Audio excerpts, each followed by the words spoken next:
તાજા અને સરકારી સમાચાર સાંભળવા માટે ચેનલને સબસ્ક્રાઇબ કરી દેજો અને વિડીયોને અંત સુધી જોજો.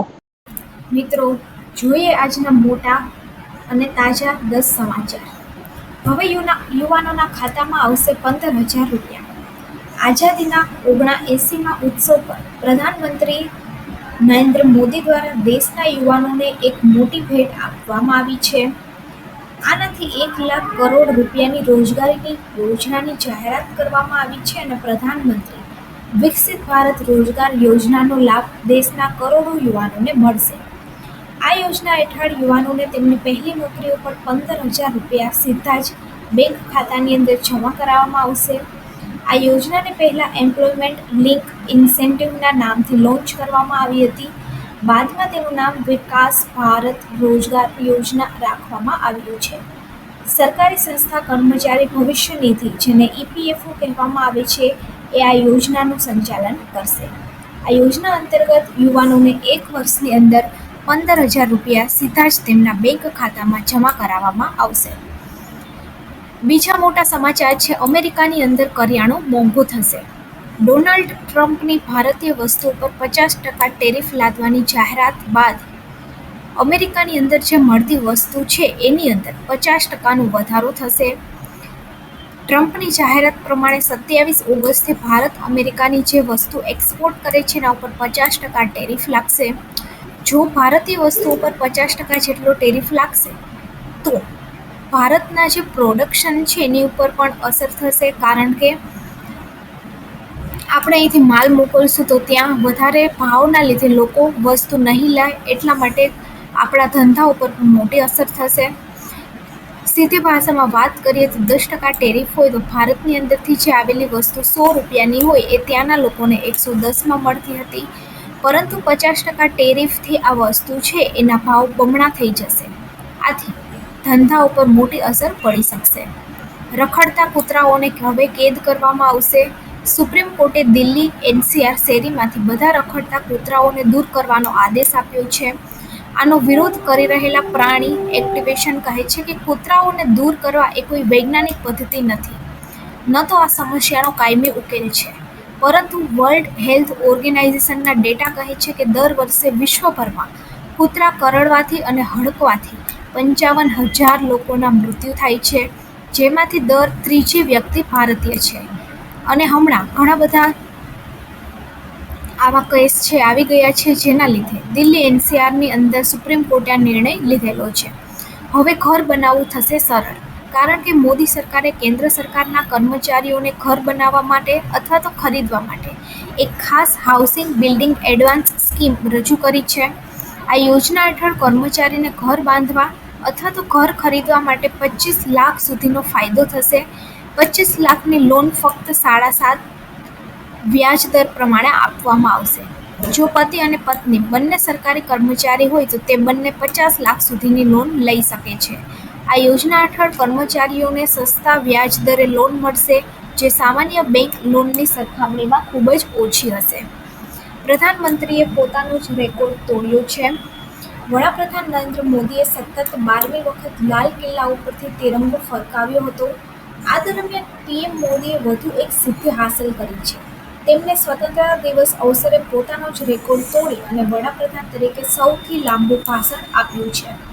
આપણે વાત કરીએ તો જે 12મું સંબોધન હતું તે એમણે 2024માં આપ્યું હતું અને એ 98 મિનિટનું હતું. અને આ વખતે સ્વતંત્રતા દિવસ ઉપર તેમણે જે ભાષણ આપ્યું છે 103 મિનિટનું છે, જે અત્યાર સુધીનું સૌથી લાંબુ ભાષણ છે. દર મહિને રેશન કાર્ડ ધારકોને 1,000 રૂપિયા મળશે. રેશન કાર્ડ ગુજરાત સરકાર દ્વારા એક મોટી જાહેરાત કરવામાં આવી છે. એવું કહેવામાં આવે છે કે દર મહિને રાશન કાર્ડ ધારકોને 1,000 રૂપિયા આપવામાં આવશે. લાભ લેવા માટે શું કરવું એ પણ લોકો જાણી રહ્યા છે, પરંતુ આપણે વાત કરીએ તો આ એક સમાચાર છે. ઓફિશિયલ ગુજરાત સરકાર દ્વારા આની કોઈ જ જાહેરાત નથી કરવામાં આવી. 1,000 રૂપિયાની આપણે વાત કરીએ તો તમિલનાડુ રાજ્ય સરકારે ગરીબ મહિલાઓને નાણાં પૂર્ણ કરવા માટે અને ગરીબી દૂર કરવા માટે 1,000 રૂપિયાની યોજના શરૂ કરી છે, પરંતુ ગુજરાતની અંદર હજુ ઓફિશિયલ માહિતી નથી મળી. ખેડૂતોના ખાતાની અંદર 20 હપ્તા આવી ગયા છે. 21મો હપ્તો ક્યારે આવશે? ખેડૂતના ખાતામાં વાત કરીએ તો 2020મો હપ્તો થોડા ટાઈમ પહેલાં જ જમા થયો છે.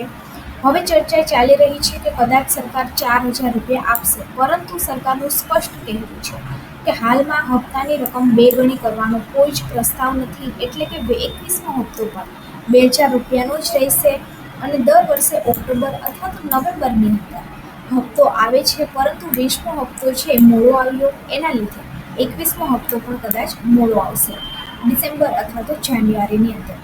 સિંધુ જળ સંધિની વાત કરીએ તો સિંધુ જળ સંધિ ઉપર પણ વડાપ્રધાન નરેન્દ્ર મોદી દ્વારા પોતાના વિચારો વ્યક્ત કરવામાં આવ્યા છે.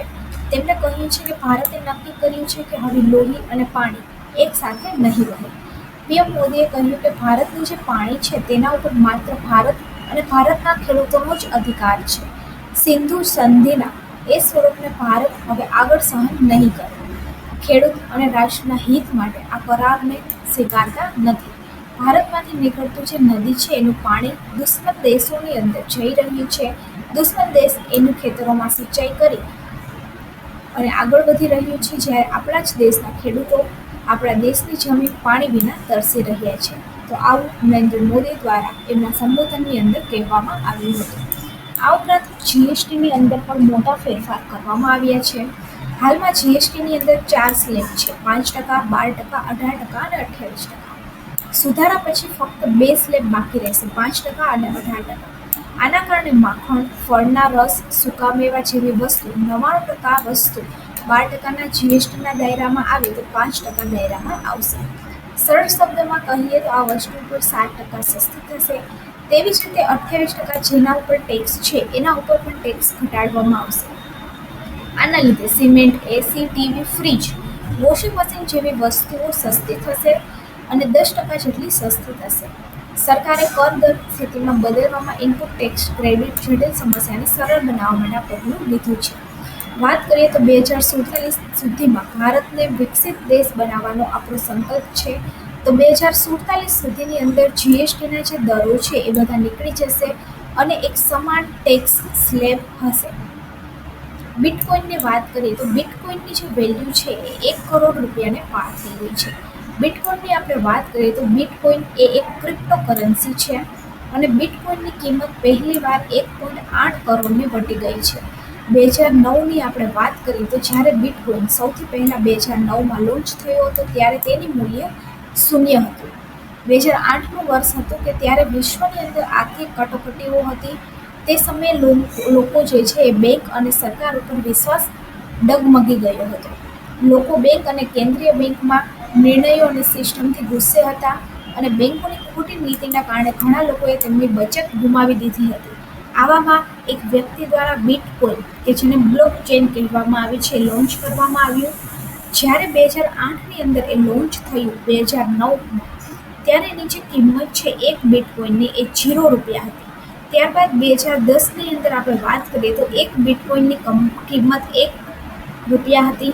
ધીમે ધીમે એના ભાવ વધતા ગયા અને આજે 2025ની અંદર જ્યારે 10 વર્ષ પણ નથી થયા, 20 વર્ષ થયા છે, ત્યારે બિટકોઇનની જે કિંમત છે એ 1 કરોડ રૂપિયા થઈ ગઈ છે. બેંકની આપણે વાત કરીએ તો બેંકના નિયમની અંદર આરબીઆઈએ મોટો ફેરફાર કર્યો છે કે બેંકે હવે ચેક છે એ 2 કલાકની અંદર ક્લિયર કરી દેવો પડશે. હાલમાં આપણે વાત કરીએ તો આરબીઆઈ દ્વારા એક ક્લિયરન્સ સિસ્ટમમાં મોટો ફેરફાર થઈ રહ્યો છે. આ અંતર્ગત 4 ઓક્ટોબરથી ચેક થોડા જ કલાકમાં પ્રોસેસ થશે અને ખાતામાં પૈસા આવી જશે. હાલની અંદર ચેક ક્લિયર થવામાં 2 દિવસનો સમય લાગે છે. આ નવી સિસ્ટમ સતત ક્લિયરિંગ અને સેટલમેન્ટ છે. તેના અમલીકરણ પછી બેંક ચેકને સ્કેન કરશે અને તેને રજૂ કરશે અને થોડા જ કલાકમાં પાસ કરશે. આ સિસ્ટમ 4 ઓક્ટોબરથી લાગુ થશે. તો આ હતા આજના મુખ્ય અને તાજા સમાચાર.